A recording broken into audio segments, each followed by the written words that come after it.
I powered through watching this show in 260p on YouTube, only to discover that the Oh, whole series is on Disney Plus in HD after the fact. oh, oh, oh, oh.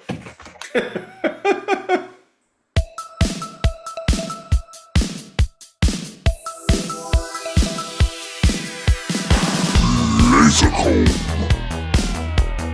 We are not going to panic. What the heck even happened to you, man? Vengeance.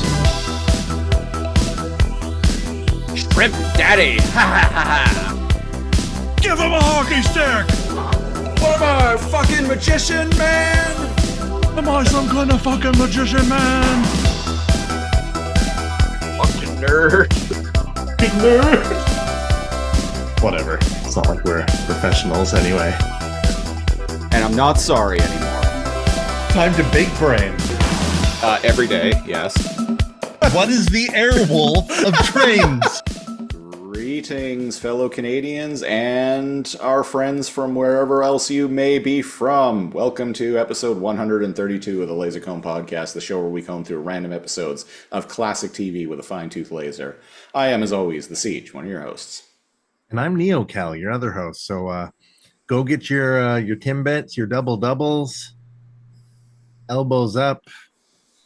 Do Elbows the up. thing about the boot.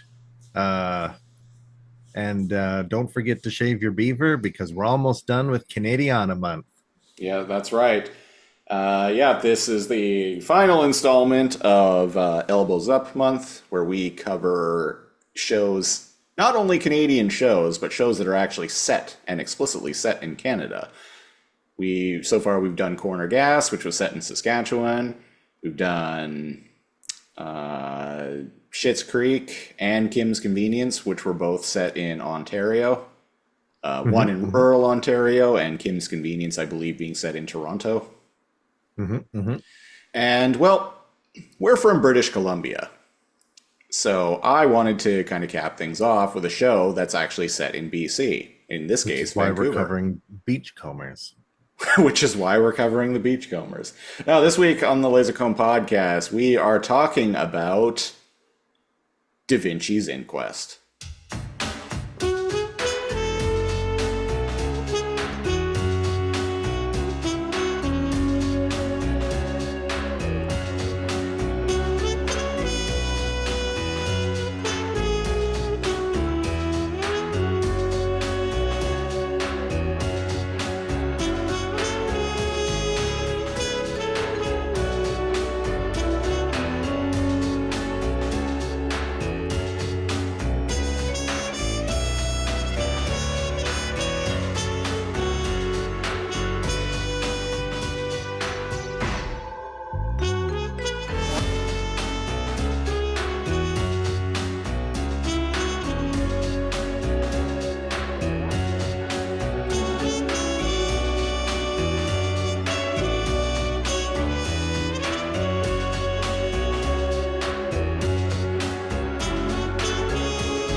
Now, What is a Da Vinci's Inquest? Da Vinci's Inquest is a Canadian police procedural about a former RCMP officer named Da Vinci, who invented his flying machine and was all like, "See you later, fuckers."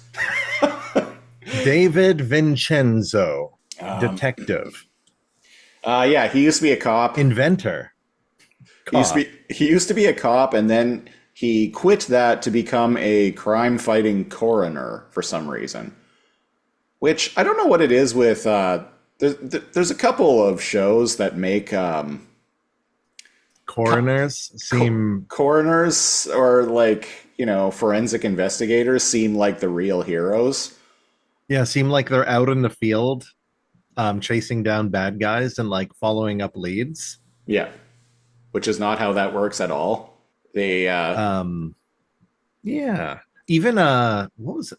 It was a fun show, iZombie. I actually think that was a fun show. I know a few people who like it. Yeah, There was a guy that was like a coroner that was like dragged into it yeah.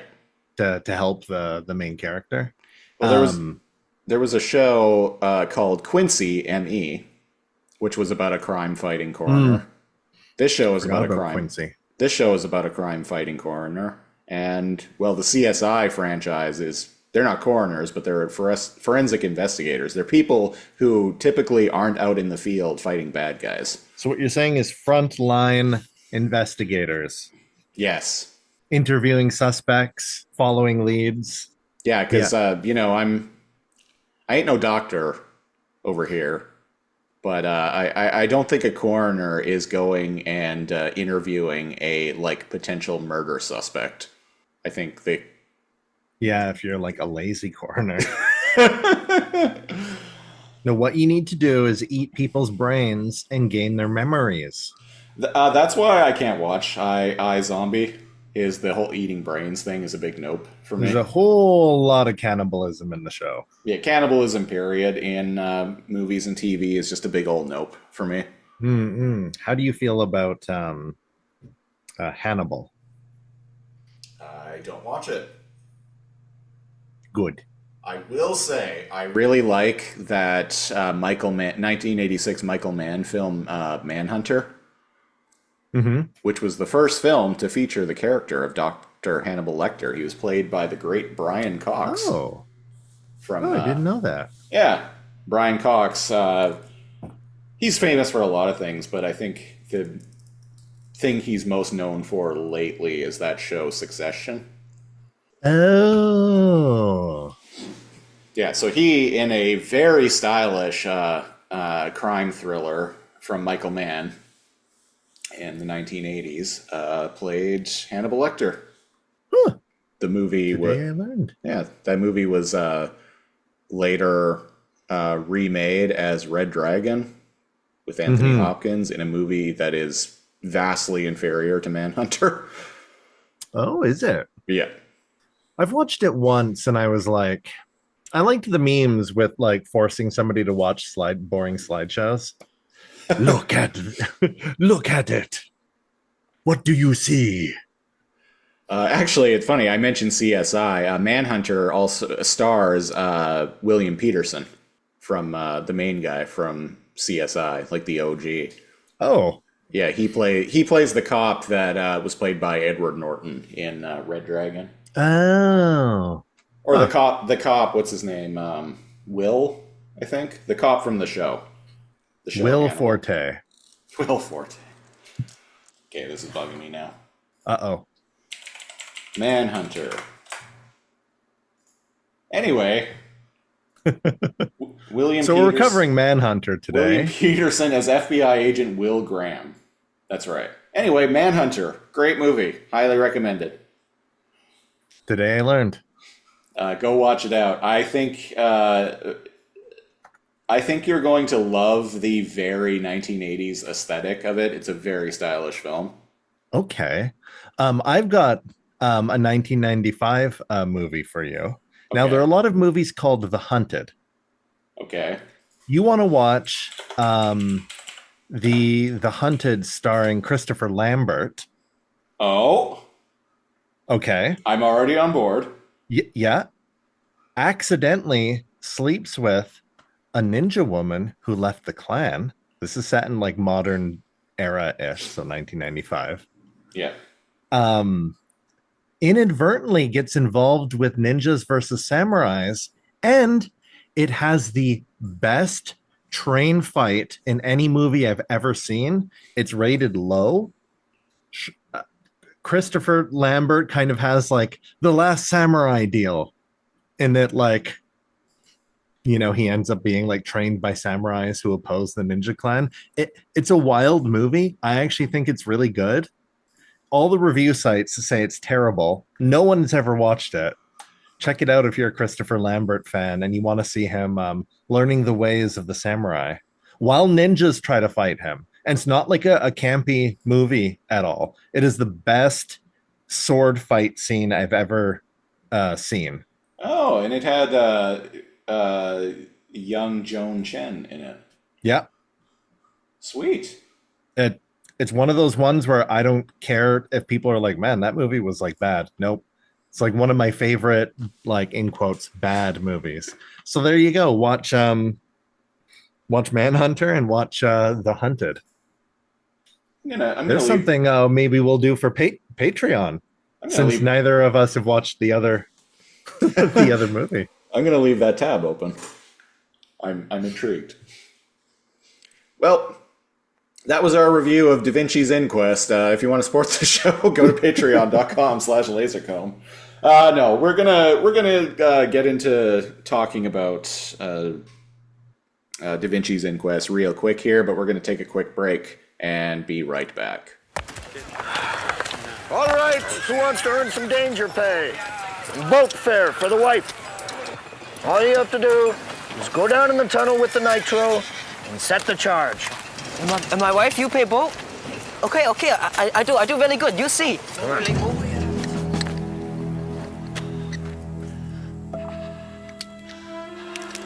Now pour it in the hole gently, understand?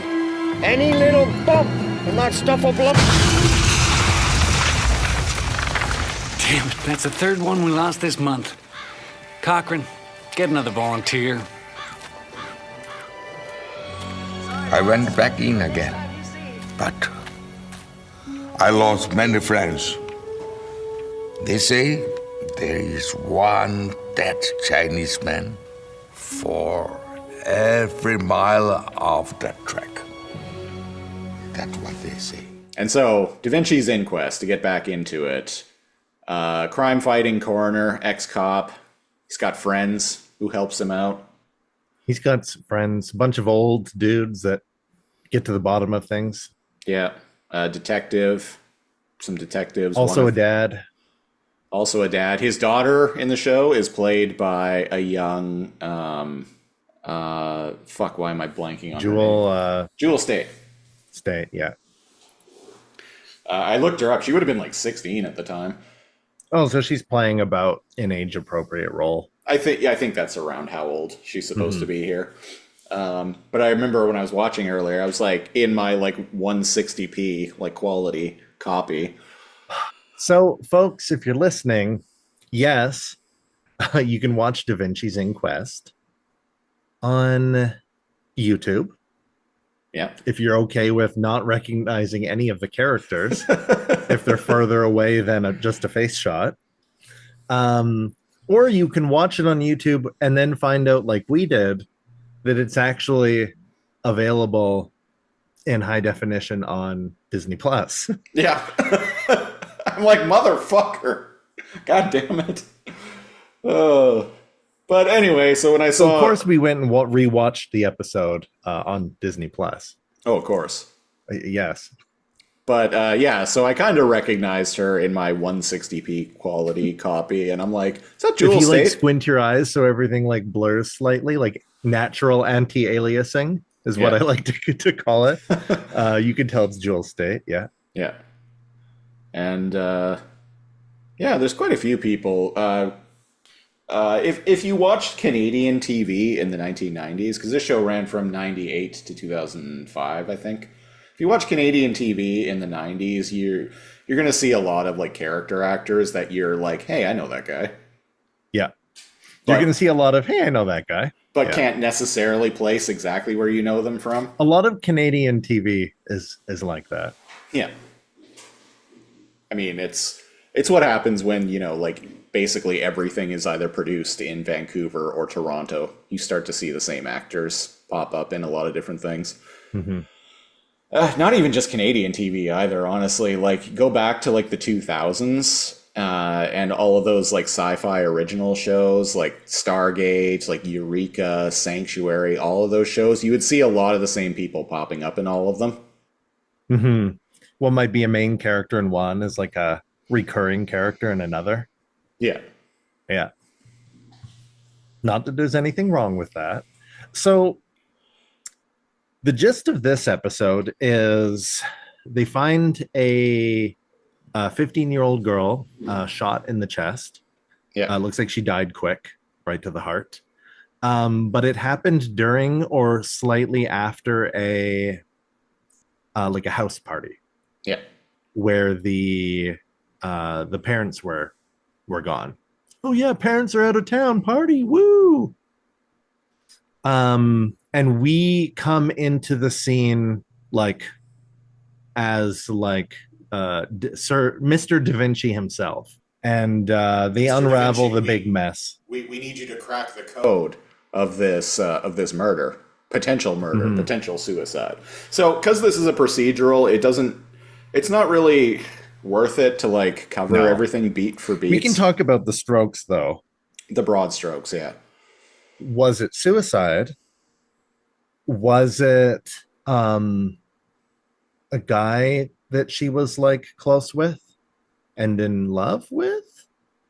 And then another guy that had like a crush on her that I couldn't quite follow, because there's like a popular guy who had his lawyer with him, like the blonde guy.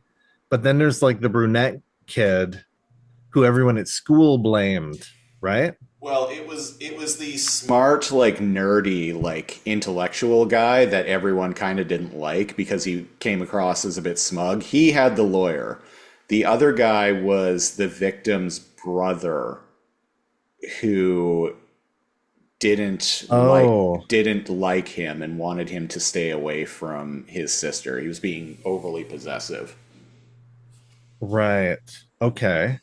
And so this girl is found, like you said, dead at this party, shot in the chest. Don't know if it's self-inflicted or if it was murder, but she does have the gun in her hand. Now, the police ask the coroner, they're like, well, what about, like powder residue? Like, if she fired the gun, it would be all over her hand. And they're like, well, with this kind of gun, like, with the ballistics of this gun, like, you're going to get, like, powder, like, powder residue would just explode everywhere, especially at that close of range. Right. So it's inconclusive whether it's murder or suicide. Meanwhile, that's right. The coroners end up going, we can't tell you for sure. Meanwhile, one of Da Vinci's buddies, the old guy, who he's kind of a jerk, but I think he's actually was my favorite actor in the show. He thinks that it was the boyfriend who did it in the end. So he comes along. Right. He comes along and is like, hey, this might be a murder after all. And they're like, why? They're like, oh, rumors are starting around school.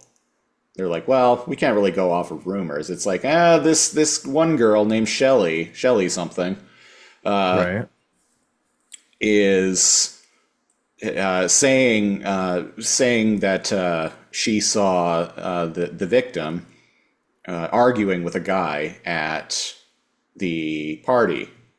And they're like, well, kids talk. And it's like, other people have corroborated this too.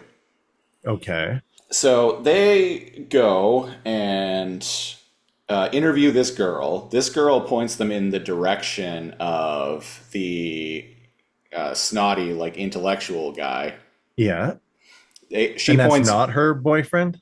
She had a thing for him. She had a thing for him. Okay, yeah, that's what I thought. Yeah. And he was like, oh, we were just friends. Yeah, he was like, so they interview him. So he was banging lots of bitches, but she was in love with him. So, yeah, they interview him. They're like, hey, like, what's the deal here? And he's like, oh, we're just friends. And they're like, well, you see, we found some letters here written from between you and her back and forth. And, it's kind of written in code, but it's like code from Romeo and Juliet, and we've decoded it, and it seems like there might have been something more going on. And he's like, okay, well, what if there was? He's like, well, did you see her that night? Bang, okay. Yeah. Did you see her that night? He's like, yes, I did. Did you have sex with her that night? And he's like, I did. I've had real sex. Let's just say a little bit of PIV, if you know what I mean. Not to brag, officers. And so they're like, well, why did you lie about this? And we find out that the gun was actually belonged to her brother, and her brother had threatened to kill Poetry Boy. I'm just going to call him Poetry Boy. Yeah. he is going to kill Poetry Boy if he doesn't leave his sister alone. And so at first they're like, oh, this doesn't really seem plausible. Like, he's not even in town. And then they interview him, and holy shit, this guy's an asshole. And Poetry Boy? No, the brother. Oh, the brother's a huge asshole. The brother's a huge asshole. And so they're like, well, okay, so the gun is registered to the brother. So why did the girl have it at the party? And it's like, well, she went and she was worried that her brother was going to use it on Poetry Boy. So she went and took it to hide it. But then... And then one of the detectives is kind of like, you know how it is. You start drinking alcohol as a depressant. Yeah. Maybe teenagers feel like they're feeling like extreme emotions for the first time. Mm-hmm. Right? And probably wants to off herself or something. And then the other detectives are like, man, I don't buy it. Yeah, Da Vinci thinks that the boyfriend is innocent. The other detectives are leaning more toward that he actually did it. Especially the older guy. The one who I said is actually like kind of a jerk, but I actually think he's my favorite actor in the show. Yeah. And so him and Da Vinci like completely aren't seeing eye to eye. And one thing I will say I appreciate about this show is there is actual no real closure. You never find out definitively what happens. Oh. So who is the brunette kid that they end up talking to that ends up killing himself? That's Poetry Boy. So him and Poetry, but that's different than the blonde guy that had his lawyer. Well, the one Poetry Boy was the one with the lawyer. The blonde guy was her brother. No, the dark-haired guy was her brother, and the guy that banged her was the blonde guy with the rich kid with his lawyer present. As you can see, we both don't think so. I'm gonna double check. This time I'm gonna do it in Disney Plus. We're going into Disney Plus, folks. We're getting to the bottom of it. Da Vinci's Inquest would be proud of us. That's right.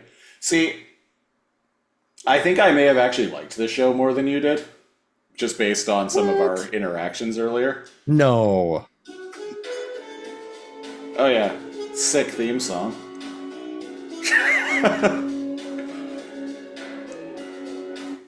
It does have a sick theme song. Smooth jazz in Vancouver, if you will. What's the deal with people saying van?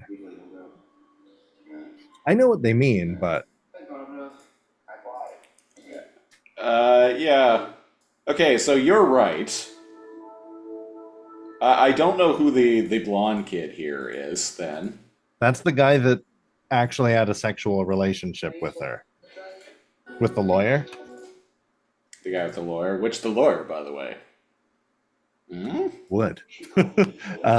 There's something else going on in this episode that I was left very perplexed by. So there's I'm assuming there's an ongoing plot in the background. Yeah. Of the show. But it keeps cutting to a club. Yeah, like a nightclub or like a lounge or something. Mm-hmm. And there's this guy and there with President's Choice Prison Break. There's this guy there with this young woman and this other guy shows up. Mm-hmm. And he's like, what's she doing here? That's Francois's girl. And he's like, well, Francois is like off in Montreal right now. And, she wants to sing, I'm just going to let her put a show on. But, it may be best if we don't tell old Francois about this.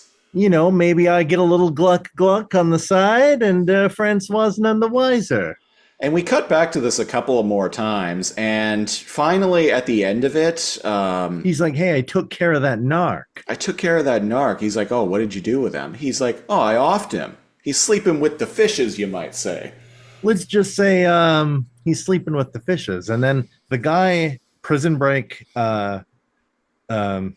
like dollar store Prison Break guy is like, oh, we could have used him. We had dirt on him. He was basically like Yeah, he's like, we don't kill people in this organization, and even if he was dirty, we would have owned him.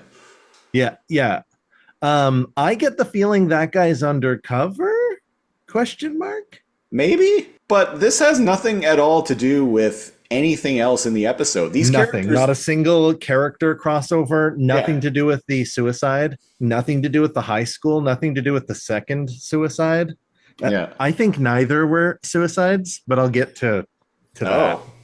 But yeah. So yeah, Poetry Boy at the end, he's labeled a murderer. Well, they don't have enough on him to keep to actually like charge him with. But anything. the school is like breaking into his locker and like spray painting murderer on inside of his locker, and he's receiving like harassment. And a big part of evidence which opens the case back up halfway through the episode is they find her diary. Yeah. And basically everybody's seen her diary. It like transferred hands like here or there. Eventually they get the physical copy of it.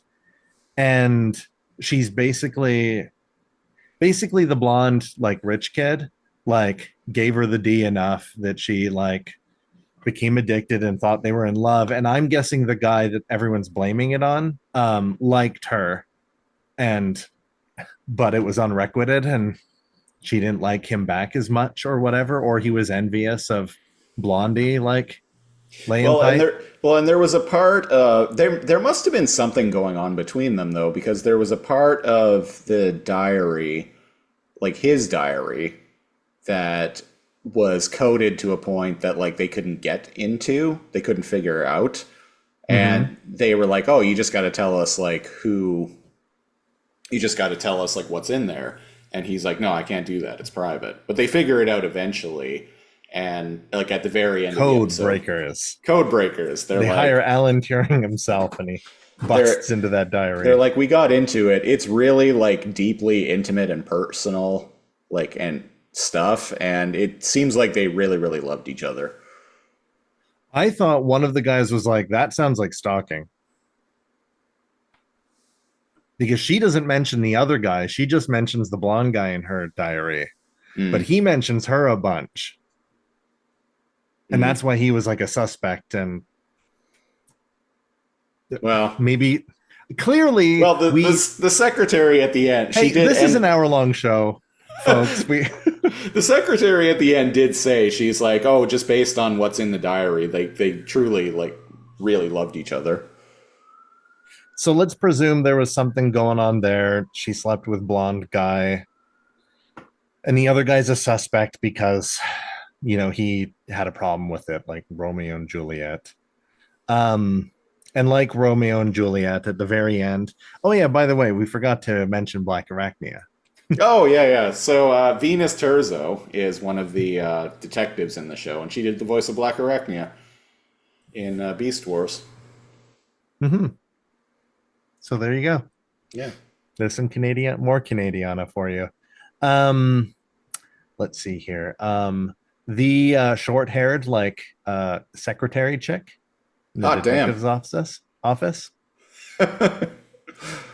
And it's all like, oh, well, you know how it is. Like, well, like, you know, like feeling like you're alone or like a geek or whatever.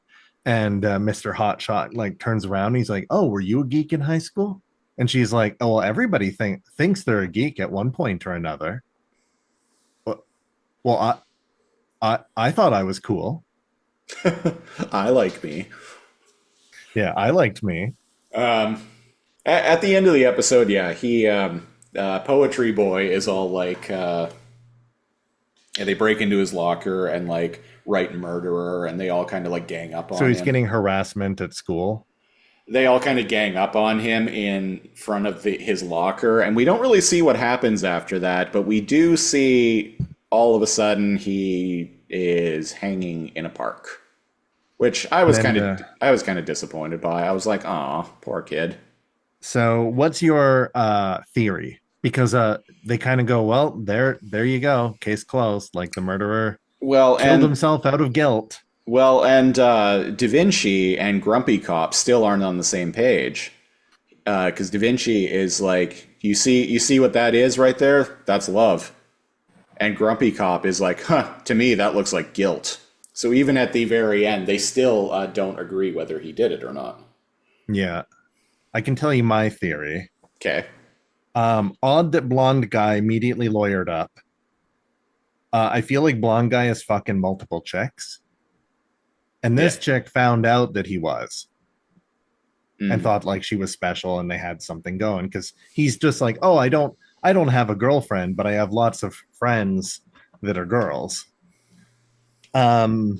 She mentions like blonde guy and how like much he means to her and like all of this stuff. And doesn't really mention like the other guy like all that much. I think maybe she wanted to like fuck. Oh, and there's evidence, by the way, we forgot to mention that she had sex before she died. Yeah. And blonde guy was at the party, but other guy wasn't. I think she wanted to kill them both, or I think they fucked and he shot her and then kind of just put the gun in her hand and pieced out, because they're like, hey, can we get forensics to check you for gunpowder residue?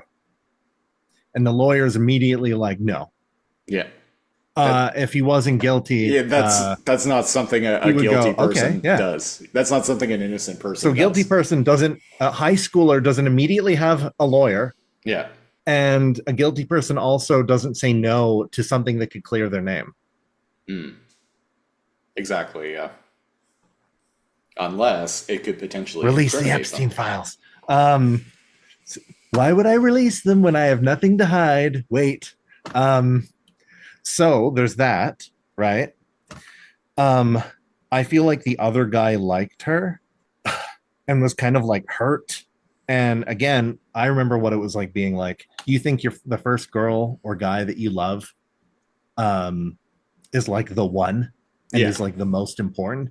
It's the most extreme emotions you're ever going to have in your entire life. And also, he's probably getting bullied. Let me tell you, thinking back on just how much I cried and how much my like world felt like it had been completely undone when my first girlfriend dumped me. Thinking back on it now, I'm like, wow, that's cringe. Yeah, it's cringe, but I can also empathize. Yeah. Or sympathize. Yeah. And the tree that he was hanging from, it wasn't a noose knot. It was just like a random like knot. It was like that yellow kind of like shitty like rope you can get at Canadian Tire. Yeah. There were no branches within arm's reach. So do you think it was suicide or the other kids lynched him? I think the other kids lynched him, because the only way you can hang like that is if someone throws if they attach it to his neck, and then people had the other side already over the branch and they pull you up. Because there was no ladder and there are no branches in the first like 8-10 feet of the tree. Oh yeah, that's a good point. So how would he get up there? He wouldn't. Yeah. Still, poor kid. So I actually think like nothing was actually like solved. I think the actual murderer is a rich kid that got away and is probably going to continue to get away with things throughout his whole life. And the guy that had unrequited love ended up being killed, and they disguised it as a suicide. And because he was kind of an awkward like nerd that no one really liked, no one really cares. And then nobody really cares. Whereas there were like flowers and candles and stuff outside of the girls' locker. Yeah. Yeah, I didn't like how realistic that. What I mean is it was good because of that, but like that's it. Like the case closed. Like they don't like follow that up. And I appreciated the realistic aspect of the fact that there was no real resolution to it. So that's something I actually, and apparently that's kind of a thing with this show, is that happens a lot. So that I kind of applaud it for. I applaud it for that, even though I'm like, oh man, that sucks ass. Yeah. There was there's another part too. One of the detectives is like, men shoot themselves in the head, women shoot themselves in the heart. Yeah. Oh, and at the end of the episode too, there's this weird like series of epilogues involving like other characters in the show, like going off to like do things that involve characters we haven't seen at all before up to this point. Oh, yeah. Like the guy in the hallway with his grumpy cop in the hallway with his wife, who apparently, I guess, can't. It might be losing her mind. Her mind is starting to go. Yeah. So there's an older detective guy or whatever whose wife is starting to get confused and stuff like that. That hit me too.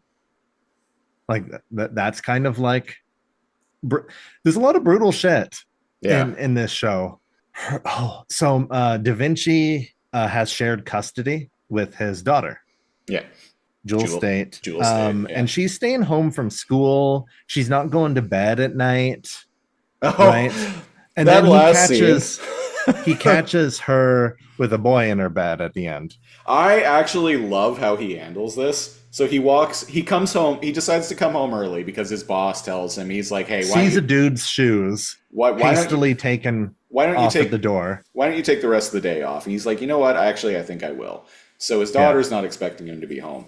So he comes home, sees shoes on the floor, men's shoes or boys' shoes. Yeah. And then he walks into her door and they're in bed together. And he pauses for a moment, takes a beat, and he's like, I'm going to turn around and close this door. You two are going to get dressed and walk down the hall and meet me in that front room. In the living room. Yeah. And so they do that, and they sit down, and he just lets the silence sit for a moment. Chad move, I must say.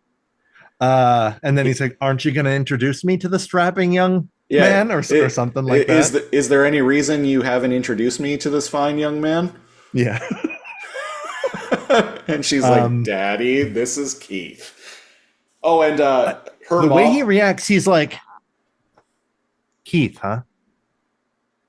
Keith.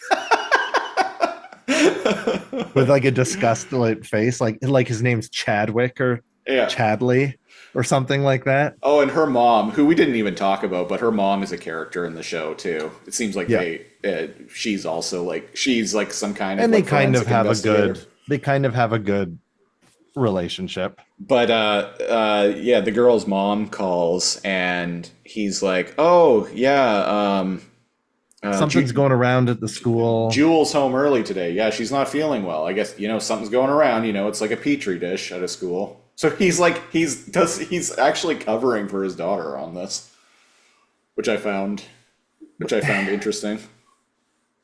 Yeah, but he's also like, here's the thing.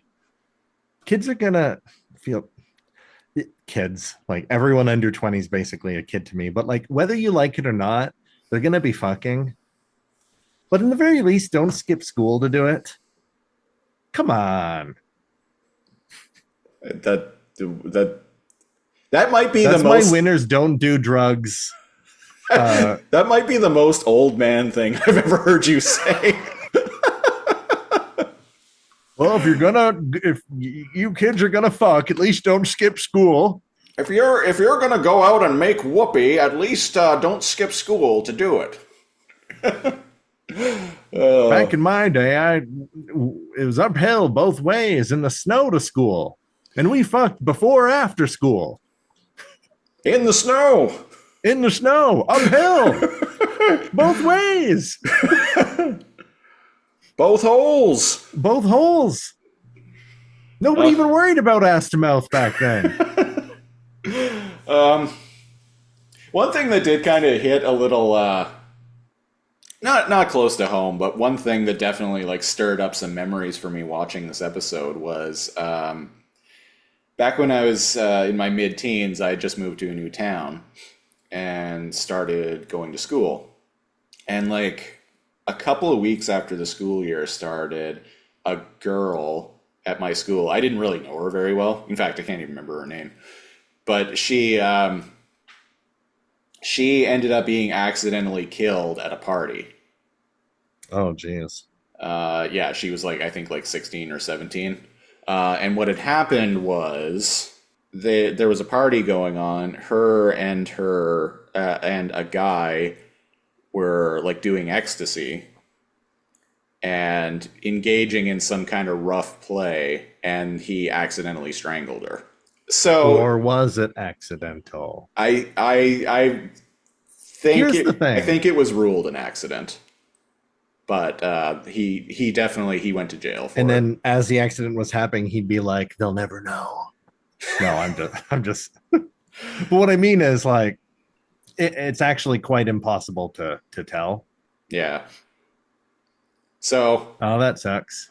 Yeah. So this episode, just the whole like thing about like surprisingly dark Canadian TV show.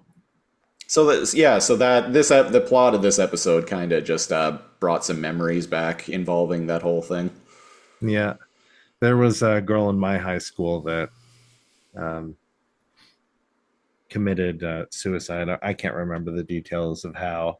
Her most unique, but my only interaction with that particular person, I was in like grade 8 or 9, and they told me to choke on condoms, which I'll give her was at least unique instead of just throwing slurs out like all the other kids did. That's why I remember my interaction with them. Oh. Well, there it is. Oh, at the very end, it shows Da Vinci's Mr. Da Vinci Inquest. Da Vinci's dick.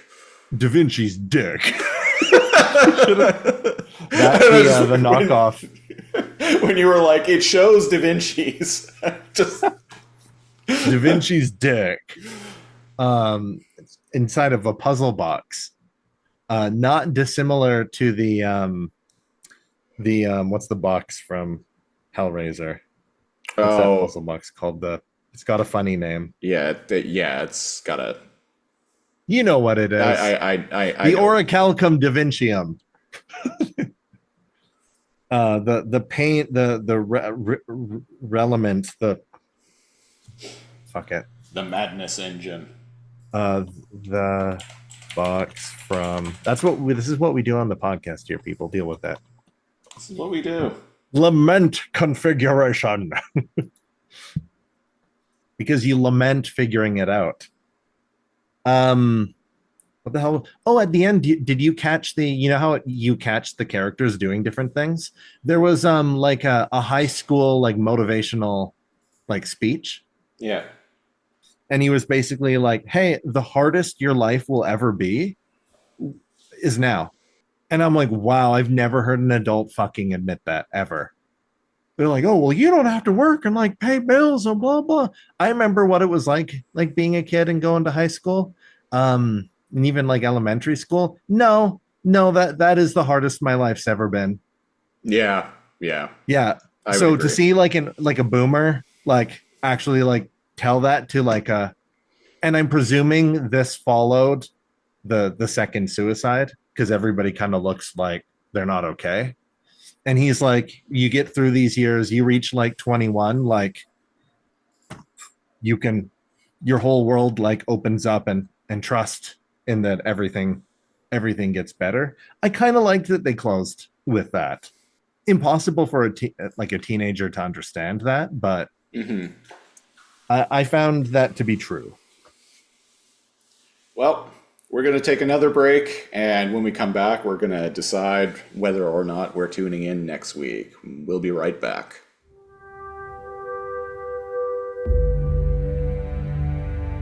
Behold Emily Carr, painter, about to encounter the force that will consume her life.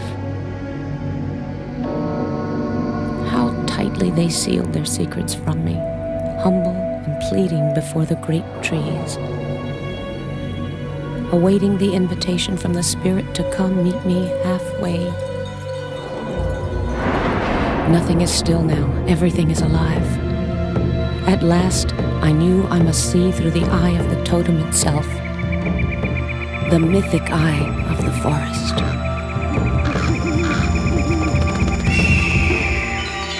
Seldom able to live by her brush, before she died in 1945, Emily Carr was in the first rank of Canadian painters. This is my country. What I want to express is here, and I love it. Amen. So, Cal, Da Vinci's Inquest. Are we tuning in again? There's like 20 minutes of interesting stuff in the show, and it's an hour long. A lot of it is a bunch of old guys talking and speculating. But this episode, man. This episode is actually one of the highest rated episodes according to IMDb. Oh, yeah. I think there's something here. Like, especially since I feel like it was actually 2 murders and it wasn't resolved. I would say yes. I would. Like, if I was like, a teenager or whatever, and I was flipping through channels and I randomly caught this, I would have clicked out pretty early on. But, if you like had me like a Clockwork Orange with my eyes like peered open and I had to watch it, I'd be oh, okay, actually that wasn't so bad. I don't know. I'm kind of on the fence though, because I don't know if I can do like hour-long police procedural shows, but I liked things like Criminal Minds. I know. I feel like I like cop shows more than you do. Slightly more than me. I would say yes, I would, based on this episode. Like, I feel like this was pretty hard hitting. Yeah, it's I definitely think the episode was slightly too long. Like, it comes from an era of TV where like an hour with commercials is like 47 minutes. And this probably could have used about 5 minutes of screen time shaved off of it. At least 5 minutes. Yeah. I actually quite like the cast quite a bit, and especially Grumpy Cop. I liked Grumpy Cop. I liked the secretary. I liked the main guy, obviously. You know what? I think I would, especially now that I have found HD quality copies streamable on Disney Plus. If I had to go through this entire thing in 180p on YouTube, I don't think I could do it. It teetered on the fence enough where YouTube, no. Disney Plus, oh well. So there you go. It was just slightly in the favor of a unanimous. Yeah.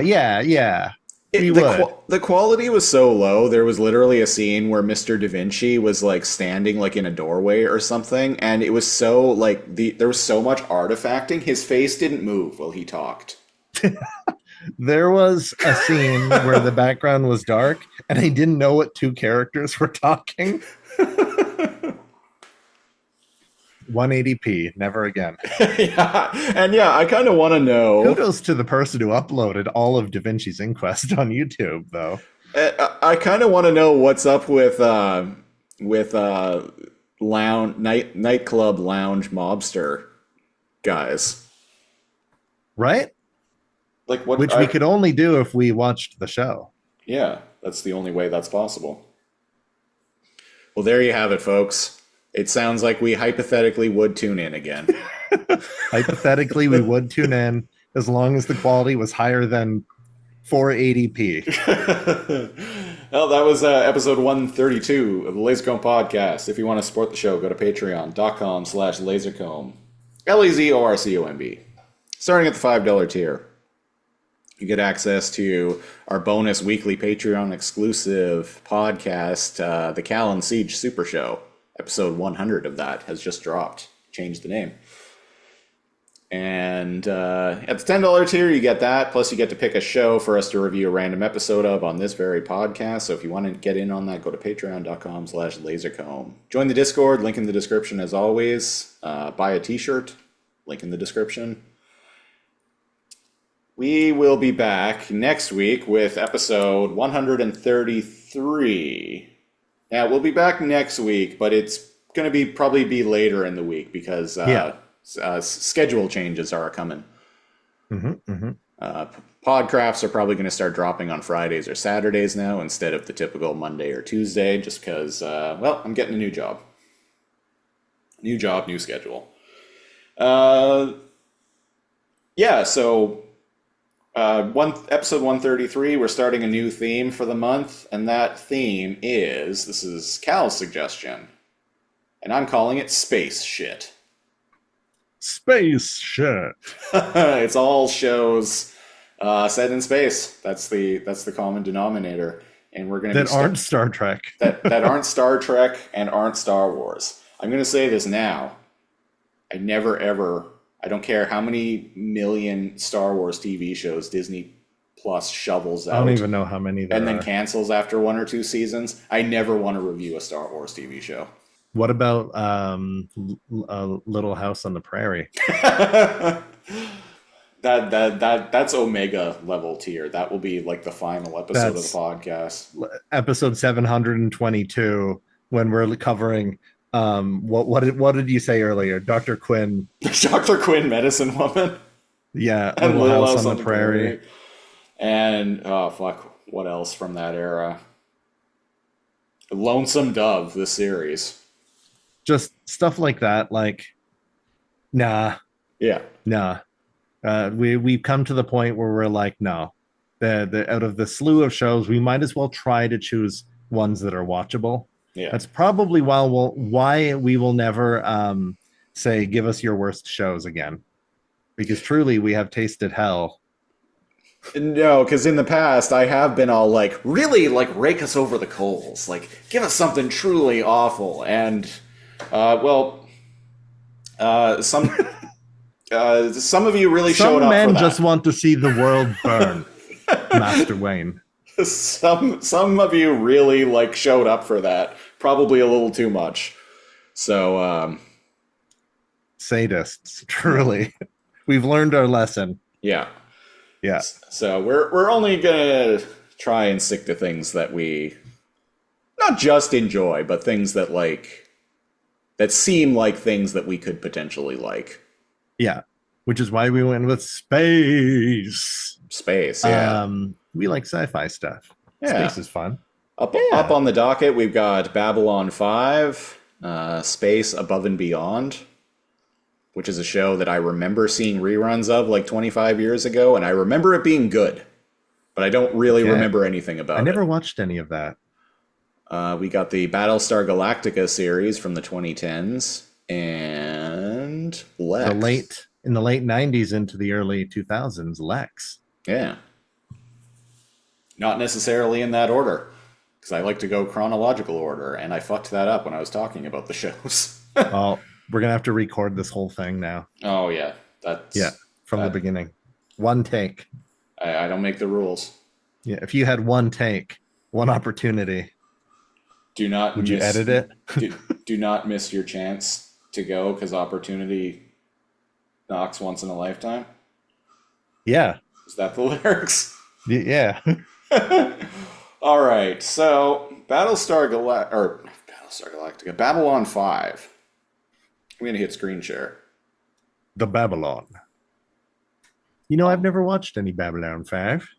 I vaguely remember it being on TV when I was a kid, but no, I never really watched it super duper much, which is weird because you'd think it would have been a show I would have been super into. I mean, I watched Sequest, for Christ's sake. So it had 110 episodes, so random number generator, 1 between 110, and here we go. Come on, episode 69.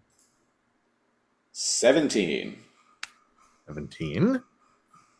Probably a season 1 episode, because this was back when shows had 20 plus episode seasons. Yes. Episode 17, Legacies. Written by DC Fontana. DC Fontana?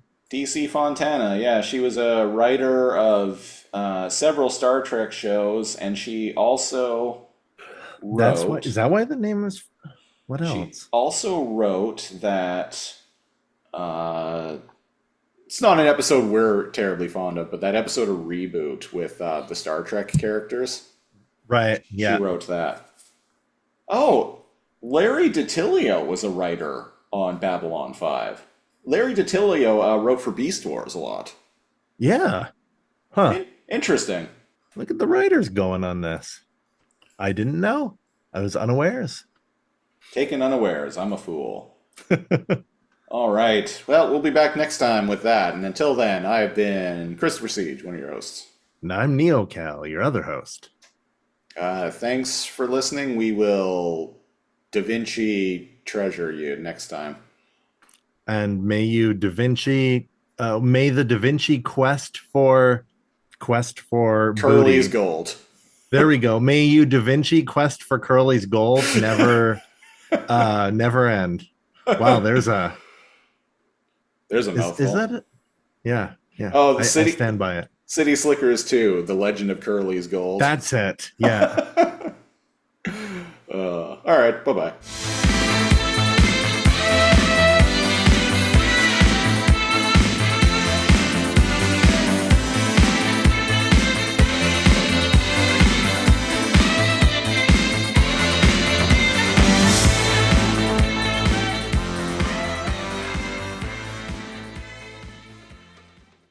One of these pictures that it's showing as like Vancouver is fucking Sydney, Australia.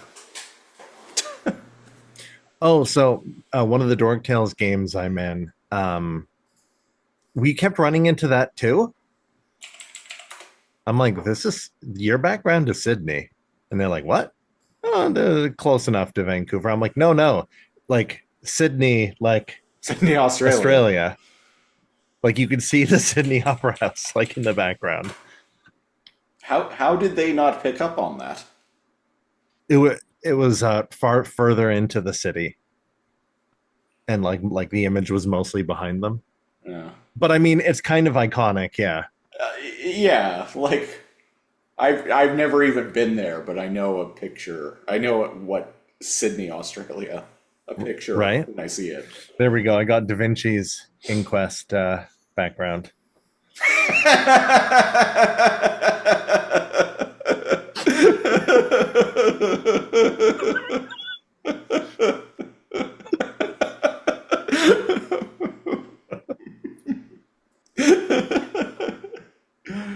Nobody will. Sometimes we like use the wrong background here or there, and I'm just waiting for somebody to like call us out because it's been kind of like an off and on joke. I don't think anybody has. No. Not a fucking WebP. Open in Paint, save as PNG. That's what I just had to do. I've got something that's that's kind of on point.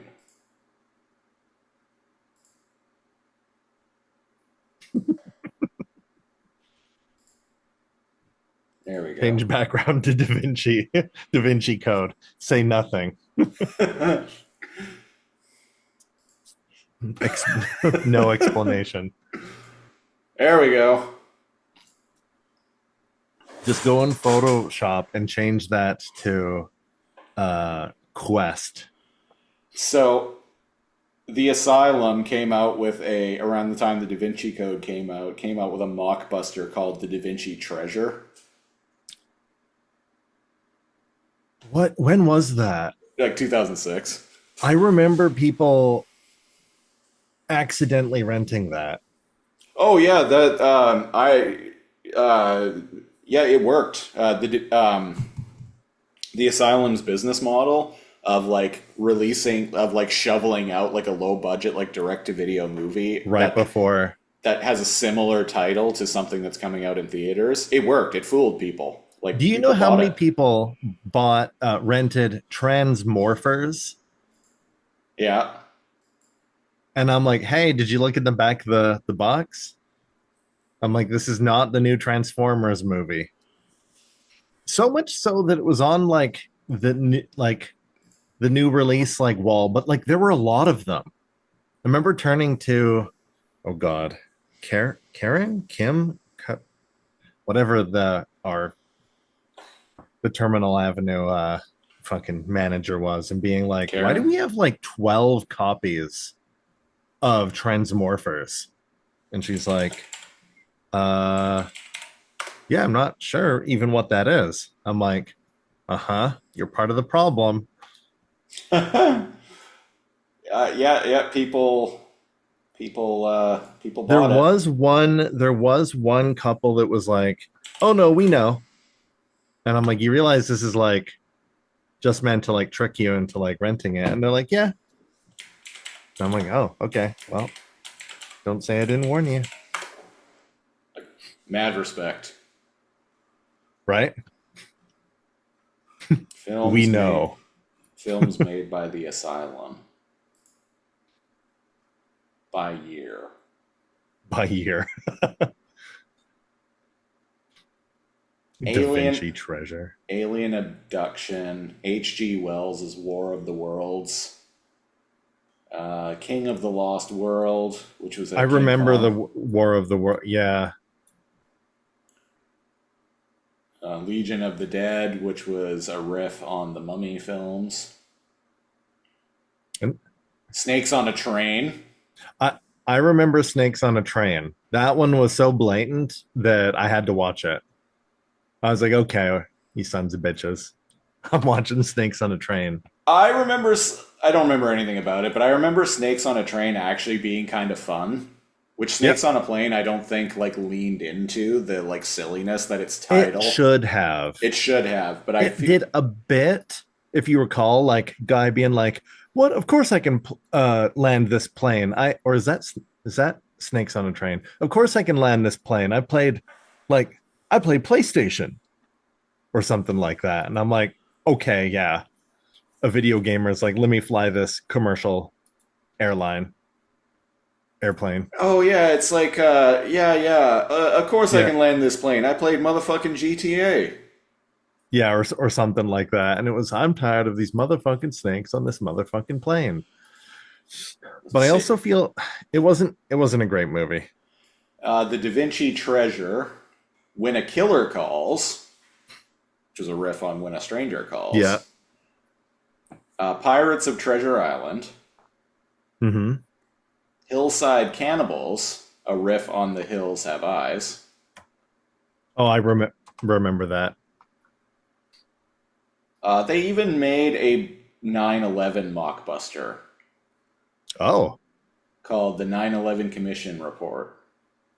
It was a riff on the movie World Trade Center. Huh. The audacity. Transmorphers, The Hitchhiker, AVH, Alien versus Hunter. I remember AVH. I Am Omega, which was I Am Legend. Yeah, I remember that. Death Racers. Yeah. Their version of Journey to the Center of the Earth. Sunday School Musical. That's pretty funny. That's pretty funny. Sunday School Musical. That's amazing. Let's see. Street Racer. War of the Worlds 2, The Next Wave. The Land That Time Forgot. I remember the Land That Time Forgot. The 18-Year-Old Virgin. The 18-Year-Old Virgin? Yeah. I don't remember that. That's funny. Princess of Mars. Get your ass to Mars. The Terminators. The Terminators. Transmorphers, Fall of Man. Oh, I didn't know there was another Transmorphers. And Paranormal Entity. And it looks like after that, in the 2010s, they mostly moved on to making sci-fi originals like Sharknado. And 2011, Almighty Thor. Okay. Battle of Los Angeles, which Battle Los Angeles wasn't even a hit movie anyway. Right. It's funny that they picked that one. Maybe Battle Los Angeles had a bigger profit margin. Abraham Lincoln versus zombies. That could be fun. Nazis at the center of the earth. I would be curious. Yeah, and from there on, they mostly like moved on to Sharknado and sci-fi originals. They started making it, is what you're saying. They started making it big.